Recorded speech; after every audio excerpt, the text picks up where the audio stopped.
Indo British advanced pain clinic నొప్పి మాయం surgery దూరం ఫర్ అపాయింట్మెంట్స్ 9155515563.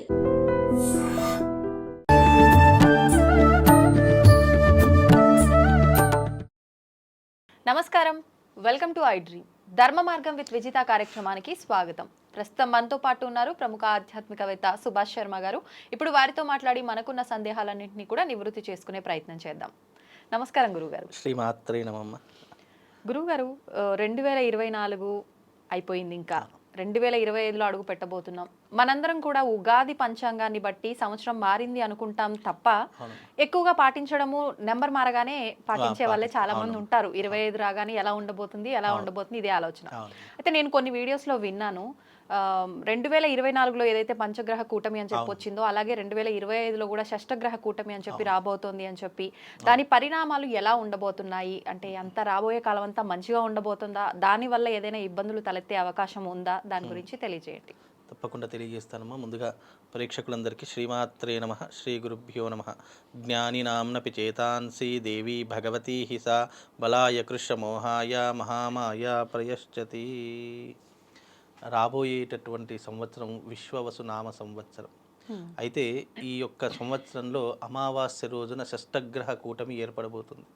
షష్టగ్రహ కూటమి ఏర్పడుతుంది కాబట్టి ఈ విశ్వవసు నామ సంవత్సరంలో అనేక రకాలైనటువంటి ఘోర విపత్తులు జరిగేటటువంటి అవకాశాలు ఏర్పడుతున్నాయి. బికాజ్ ఎందుకు అని అంటే కనుక, ఏ రోజైతే గ్రహాల యొక్క కలయిక అనేటటువంటిది ఏర్పడుతుందో అప్పుడు గ్రహ ఆధిపత్యాలు అనేటటువంటి పోరు చెందుతాయి. పోరు అంటే యుద్ధ ప్రాతిపద్యాన్ని చెందుతూ ఉంటాయి. తద్వారా ఏమవుతుంది అని అంటే గనక, తద్వారా గ్రహాల యొక్క ప్రభావం అనే ఖగోళంలో జరిగేటటువంటి ప్రభావం అంతా కూడా భూమి మీద పడుతుంది. భూమి మీద పడేటటువంటి ప్రభావం అంతా కూడా వాతావరణం మీద పడుతుంది. వాతావరణం మీద పడేటటువంటి ప్రభావం అంతా కూడా మనుషుల మీద ప్రభావితం చూపిస్తుంది. కార్యకారణ సంబంధం లేకుండా సృష్టిలో ఏదీ కూడా కాదు. అలాగే ఖగోళంలో జరిగేటటువంటి విపత్తులన్నీ కూడా దేనికి కారకాలు అవుతాయి అంటే భూమి మీద జరిగేటటువంటి విపత్తులకు కారకాలు అవుతాయి.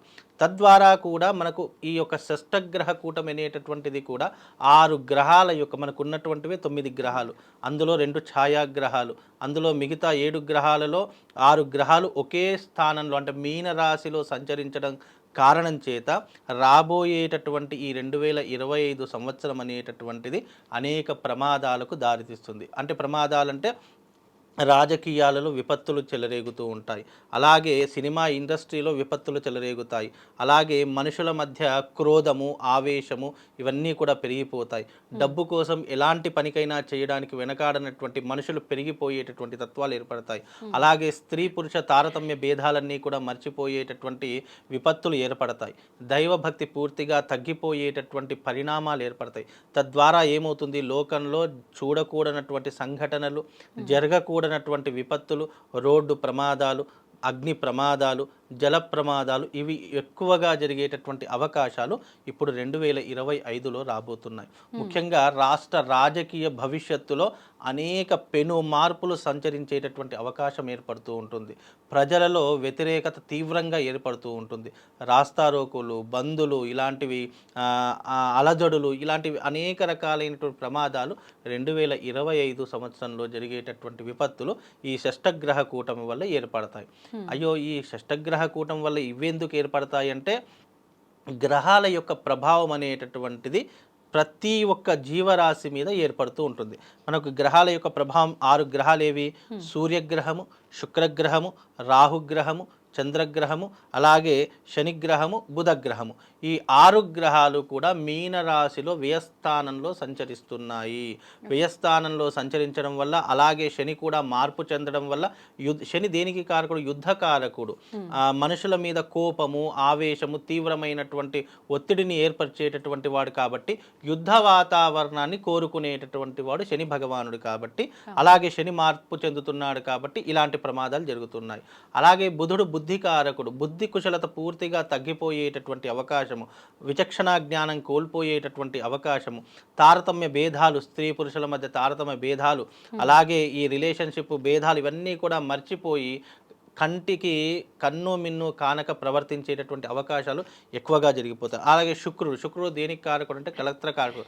భార్యాభర్తల మధ్య వైరం పెరిగేటటువంటి అవకాశాలు 2025లో, విడాకుల సంఖ్యలు పెరిగేటటువంటి అవకాశము, ఇలాంటివి ఎక్కువగా జరిగేటటువంటి అవకాశము 2025 సంవత్సరంలో జరుగుతుంది. అలాగే రాహు దేనికి కారకుడు అంటే ఎక్కడనైతే చెడు ఎక్కువగా ఉంటుందో అక్కడ రాహు ఎక్కువగా ఉంటాడు. రాహు ఎక్కడ ఎక్కువగా ఉంటాడు?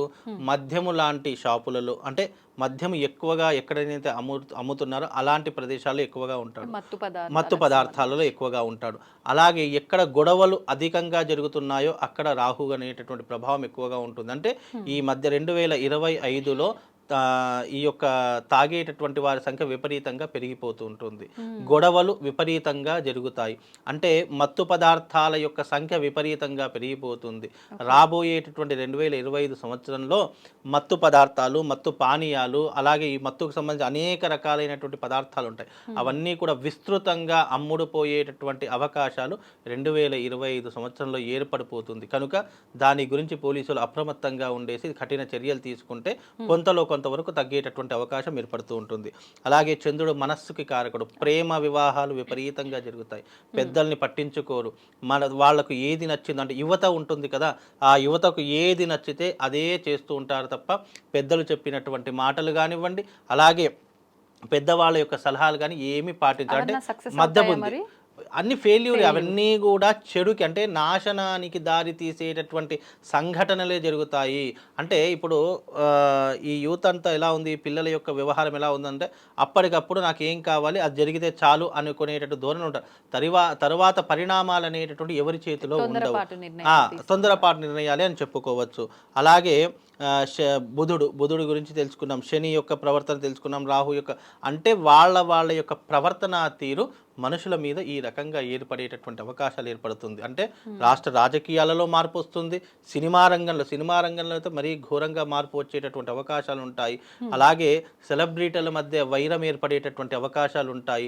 ఒకరినొకరు దూషించుకునేటటువంటివి, ఒకరినొకరు విమర్శించుకునేటటువంటి తత్వాలు అనేక రకంగా ఏర్పడేటటువంటి లక్షణాలు 2025 సంవత్సరంలో ఈ షష్టగ్రహ కూటమి ఏర్పడుతున్నటువంటి సందర్భాల్లో ఇవన్నీ కూడా జరుగుతాయి. అలాగే రాష్ట్ర రాజకీయ మెయిన్గా ఏంటంటే శని ఎప్పుడైతే మార్పు చెందుతాడో అప్పుడు రాష్ట్ర రాజకీయ భవిష్యత్తులో అనేక మార్పులు వస్తాయి. తద్వారా శని కూడా మార్పు చెందుతున్నాడు కాబట్టి ఇలాంటి పరిణామాలు జరుగుతూ ఉంటాయి. యువత మీద ఎక్కువగా ప్రభావం చూపిస్తూ ఉంటుంది. స్త్రీ పురుషులందరూ కూడా నానా రకాలైనటువంటి చెడు ప్రయత్నాలు చేస్తూ ఉంటారు. చెడ్డ మార్గంలో వెళ్ళడానికే ప్రయత్నం చేస్తుంటారు తప్ప సన్మార్గంలో వెళ్ళడానికి అనేటటువంటిది ప్రవర్తన చెయ్యరు. అలాగే దైవభక్తి పూర్తిగా తగ్గిపోయేటటువంటి అవకాశం ఏర్పడి అనేక రకాలైనటువంటి ఈ 2025 మొత్తం పూర్తిగా చిన్న భిన్నం అవుతుంది. క్లమ్జీగా ఉంటుంది. ఒక క్లియర్ కట్గా అనేటటువంటిది అయితే ఉండదు. అనేక రకాలుగా ఎప్పుడు చెడు జరుగుతుందో, ఎప్పుడు మంచి జరుగుతుందా అనేటటువంటి ఊహించేటటువంటి విధానాలు కూడా చాలా గడ్డు కాలంగా మారిపోయి 2025 సంవత్సరం కొద్దిగా అందరూ కూడా జాగ్రత్తగా ఉండే ప్రయత్నం చేసుకోవాలి. ఎన్ని కష్టాలు వచ్చినా, ఎన్ని ఇబ్బందులు వచ్చినా దైవారాధన మర్చిపోకుండా వీలైనంత వరకు ప్రతి ఒక్కరి ఇంట దైవారాధన జరిగి అందరూ కూడా దైవాన్ని ప్రార్థన చేసుకుంటే కనుక కొన్ని రకాలైనటువంటి విపత్తులను తట్టుకునేటటువంటి అవకాశం, లేదా వచ్చినా కూడా దాన్ని అధిగమించేటటువంటి శక్తి సామర్థ్యాలు ఇచ్చేటటువంటి వాడు కేవలం భగవంతుడే. కాబట్టి భగవత్ ఆరాధనలో కొంతవరకు నిమగ్నమై ఉంటే మనకు రాబోయే విపత్తులు ఆగిపోయేటటువంటి అవకాశాలు ఏర్పడుతుందమ్మా. ఇప్పుడు చూసుకుంటే ఆల్రెడీ మనం కష్టకాలంలోనే ఉన్నాం. 2024 అంతా కూడా క్రోధినామా అనగానే పేరులోనే ఉంది కోపం అని చెప్పి అనుకున్నాము. అంటే దీనికి మించిన మార్పులు, దీనికి మించిన ఇబ్బందులు రాబోతున్నాయా? ఇదే విధంగా ఉండబోతుందా అంటే ఏం చెప్పొచ్చు? ఇప్పుడు ఈ సంవత్సరం రాజు మనకు రవి అవుతున్నాడు. రవి రాజు అవుతున్నటువంటి కారణం చేత ఏమవుతుంది అని అంటే గనక గ్రహాలకు అధిపతి రాజు ఎవరు? సూర్యగ్రహమే. ఆ సూర్యుడి యొక్క కారణం చేత కూడా కొన్ని రకాలైనటువంటి కోపావేశాలు, ఉద్రిక్తతలు పెరిగేటటువంటి అవకాశాలు, మంచి మానవత్వం అంతా పూర్తిగా మర్చిపోయేటటువంటి అవకాశాలు, స్వార్థం కోసం బ్రతకడమే తప్ప ఎదుటి వారిని సహాయపడదాము, ఎదుటి వారిని మనం ఏదైనా ఒక రకంగా ఆదుకుందాము అనే విచక్షణ ఇప్పటింతే కాస్త కూస్తూ ఉంది. 2025లో అది కూడా పూర్తిగా మాయమైపోయేటటువంటి అవకాశాలు ఎక్కువగా ఏర్పడతాయి. అంటే తన బ్రతుకు తాను మాత్రమే చూసుకునేటటువంటి పరిస్థితులు ఏర్పడతాయి.